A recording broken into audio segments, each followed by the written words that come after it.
Oi, essa é uma aula extra ao conteúdo do curso, onde eu vou contar um pouco para vocês sobre as minhas experiências com o no-code e como eu comecei na área e como eu comecei a me interessar por produtos digitais. Eu comento brevemente sobre isso nos módulos do curso, mas aqui eu vou dar um pouco mais de detalhes. Bom, vamos lá. É, Quando eu estava no ensino médio, eu tive o meu primeiro contato com uma ferramenta no-code chamada FrontPage. Não sei se você já utilizou, se você é dessa época de 1990, provavelmente você já deve ter ouvido falar e já provavelmente até utilizou essa ferramenta. Além do FrontPage, eu utilizei o Dreamweaver, que é um pouco mais popular, talvez você possa ter utilizado também. Bom, nessa época da escola, eu tinha uma aula chamada Intermática na escola. E o meu professor pediu para fazer um trabalho, né, para se juntar em vários grupos e fazer um trabalho de pesquisa. Não me lembro agora o assunto específico, mas no fim, quando a gente chegou com todo esse compilado das informações do trabalho que a gente fez, acho que provavelmente foi feito tudo no Word, o nosso professor pediu para que a gente começasse a transformar esse conteúdo do trabalho em um site e nos introduziu lá a ferramenta FrontPage para fazer a criação desse site e realmente, de fato, colocar esse projeto hospedado na internet com o FrontPage. E aí, eu logicamente me interessei muito, fiz lá o projetinho, acabei fazendo outros projetos depois e falei, poxa, isso é muito legal, quero saber mais. E aí eu comecei a entrar também na parte de design, achava bem legal, e por isso me tornei um designer, desde 2005. E aí, em 2005, eu comecei de fato a atuar de maneira profissional. Logicamente, essa experiência na escola foi um pouco antes, mas aí depois, mais para frente, estudando, eu acabei tornando isso uma profissão mesmo. E queria fazer sites. E aí, na época, eu fui aprender, né, Photoshop, Dreamweaver, Fireworks, que era o pacote Adobe ali que você aprendia para se tornar um webmaster, né? E aí eu construí alguns sites até com Dreamweaver, mas também comecei a aprender HTML, CSS e um pouquinho de programação, mas o meu foco era sempre o design, então foi por aí que eu acabei evoluindo o meu aprendizado. E por, né, ser designer, ter escolhido ser designer e não programador, e ser muito criativo, eu sempre tive várias ideias de aplicativos, também tenho um perfil, né, muito empreendedor, sempre tive várias ideias de soluções e projetos que eu queria criar.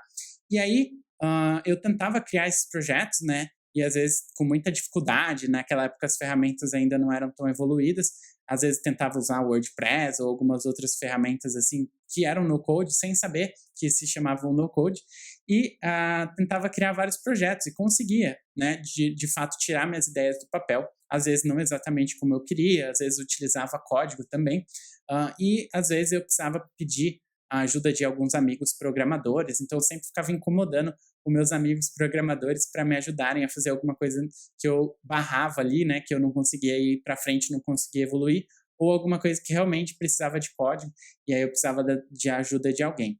Mas isso sempre me limitava, né, porque eu nunca ia ter uma ajuda constante, né, e os produtos precisam evoluir, a gente sempre precisa fazer coisa nova. Então, acabava ficando um pouco frustrado de não conseguir fazer tudo sozinho, né? Ou às vezes eu conseguia fazer alguns sites, mas eu não conseguia fazer do jeito que eu queria, assim, com todas as capacidades que eu queria, principalmente quando entrava em alguma coisa de programação mais complexa, cadastro de usuários, bancos de dados, coisas desse tipo. Então eu acabava ficando limitado a criar sites mais simples mesmo, sem recursos muito sofisticados, ou até onde eu conseguia fazer com programação, apanhando bastante. E aí, por isso que eu tenho um interesse muito legal sobre o no-code, né? E por isso que eu vejo realmente de outra forma as evoluções dessas ferramentas nos últimos anos, trazendo esse potencial, porque hoje eu sou capaz de criar soluções completas com coisas que eu não conseguia fazer antes, cadastro de usuários, cadastro de produtos, gestão e administração de bancos de dados, fluxos, automações e integrações. Então, isso realmente é muito legal e acaba até resolvendo o problema que eu tinha lá no passado, né? E é muito legal poder agora ser capaz de fazer isso de forma independente, sem necessitar de programadores ou da ajuda de ninguém para fazer. E se precisar também não teria nenhum problema, mas é muito legal você conseguir conceber a aplicação toda, né? Principalmente sendo designer, eu consegui fazer todo o processo de ideação, construção de layouts, do visual e tudo mais, e de fato depois poder até implementar a solução de ponta a ponta, né? Muito gratificante você poder concretizar tudo e poder realizar do jeito que você queria. Alguns exemplos aqui de tentativas de empreender que eu tive, né? Então eu já tentei criar site de pousadas, né? Então, tipo um Airbnb da época, onde você podia achar pousadas e hotéis da cidade em que eu morava, que é uma cidade turística, e tinha várias pousadas e hotéis. Então, eu tentei criar um diretório de hotéis e pousadas para poder listar esses locais aí para as pessoas que eram turistas procurarem e encontrarem opções para se hospedar. Muito parecido aí com o que se tornou o Airbnb depois, né? Tive também uma web rádio, 24 horas online, né? Fazendo um streaming da minha casa, do meu computadorzinho lá. E aí eu tinha essa rádio que tocava 24 horas com locutores do Brasil inteiro e fui responsável por fazer toda a programação, a automação dessa rádio. Foi muito legal.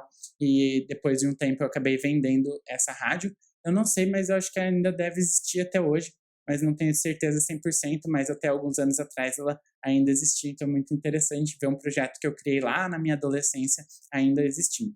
Também tentei empreender criando uma loja de camisetas, e aí eu fui responsável por criar todo o design, a marca, a confecção dessas camisetas, e também eu acabei criando a minha própria loja virtual e o site para vender essas camisetas online. Foi uma experiência bem interessante.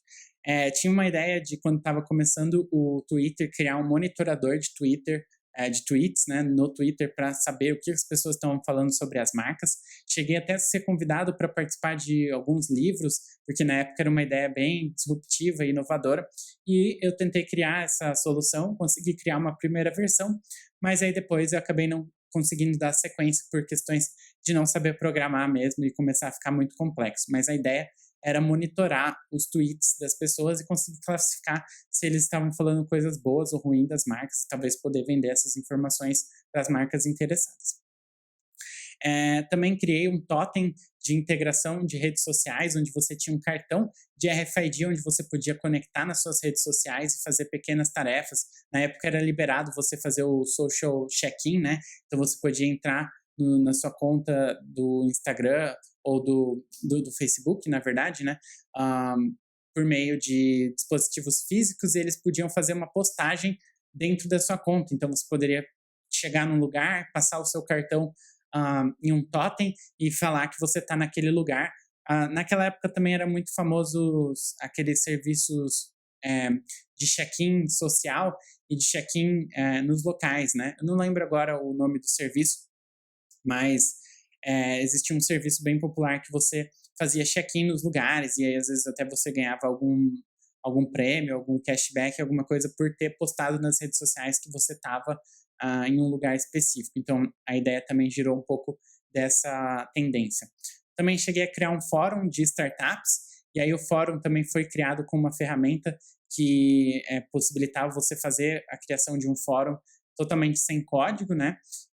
E aí eu criei esse fórum para trocar informações sobre startups, bem baseado no Quora, né? Que começava a ser uma tendência lá no exterior, para que pessoas do mundo de startup pudessem entrar, postar informações, trocar informações sobre o universo de startups.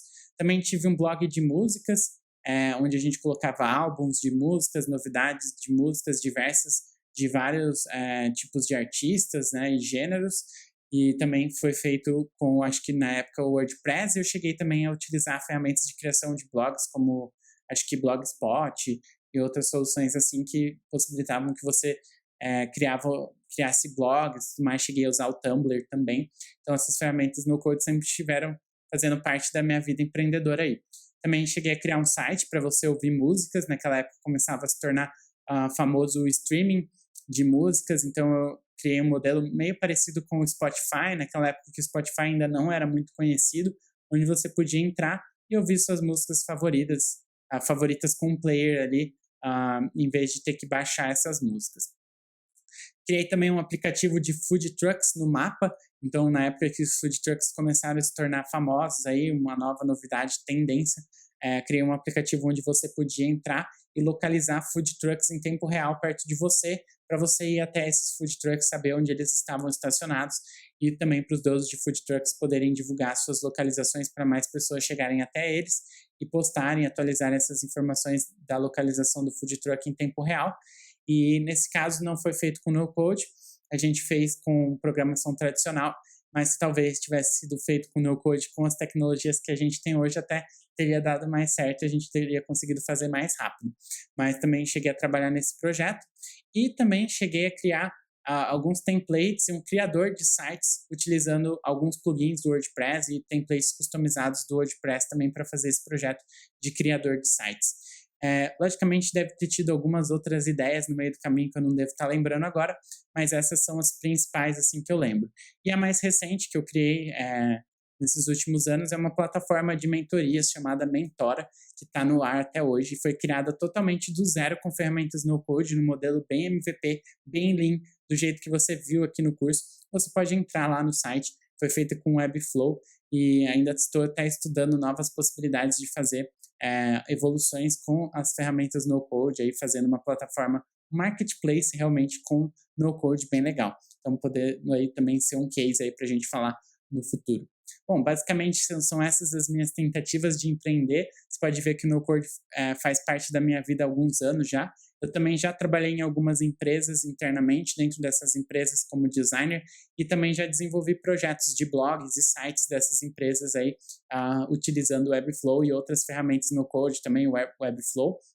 Então, eu tenho uma boa experiência aí utilizando essas ferramentas, tanto para projetos pessoais como para clientes também, e dentro das empresas onde eu já trabalhei ou trabalho. Legal? Então, isso aí foi só para te dar mais um panorama, um pouco mais de conhecimento extra adicional aí aos módulos do curso. Espero que você tenha gostado de saber um pouco do meu background e fica à vontade para se conectar comigo nas redes sociais e a gente se fala por aí e se vê mais aí se conecta, né, e troca mais informações sobre o universo no code, que tem muita coisa aí para trocar de figurinha, né, e para trocar de informação, porque é um mercado ainda recentemente criado, novo, ainda que tem muito para expandir, então a gente pode trocar bastante informação legal. Valeu, um abraço!